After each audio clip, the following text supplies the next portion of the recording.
বিশ্ব আবারও উত্তপ্ত।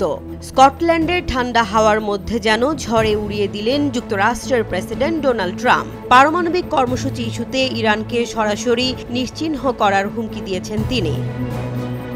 ট্রাম্প বললেন, ইরান আবার শুরু করতে পারে, কিন্তু আঙুল তোলার আগেই আমরা সব শেষ করে দেব আনন্দের সঙ্গেই। সাথে ছিলেন যুক্তরাজ্যের প্রধানমন্ত্রী কিয়ার স্টারমারও।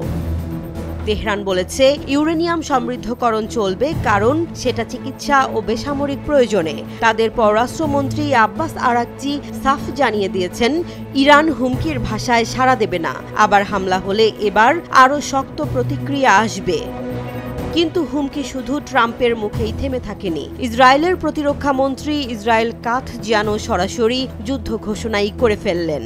তার বার্তা, স্বৈরশাসক খামেনিকে বলছি, ইসরায়েলকে হুমকি দিলে আমাদের লম্বা হাত এবার সরাসরি আপনার ঘাড়ে গিয়ে পড়বে।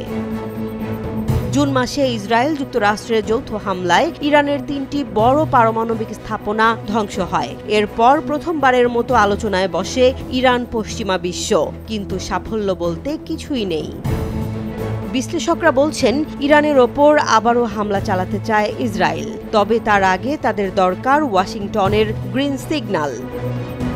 ইরানের প্রেসিডেন্ট মাসুদ পেজেশকিয়ানও বলছেন, আমরা পারমাণবিক কর্মসূচি ছাড়ছি না, আলোচনার দরজা খোলা, কিন্তু যুদ্ধবিরতি কতটা স্থায়ী হবে সে বিষয়ে আমি নিশ্চিত নই। তেহরান কি এবার আরেকটি বড় ধ্বংসযজ্ঞের মুখোমুখি, নাকি পাল্টা আঘাতে বিশ্ব রাজনীতি কেঁপে উঠবে? এই উত্তপ্ত পরিস্থিতিতে এক চুল ভুল মানে হতে পারে ভয়াবহ যুদ্ধ। বিশ্ব এখন দুলছে এক অজানা অস্থিরতার দিকে।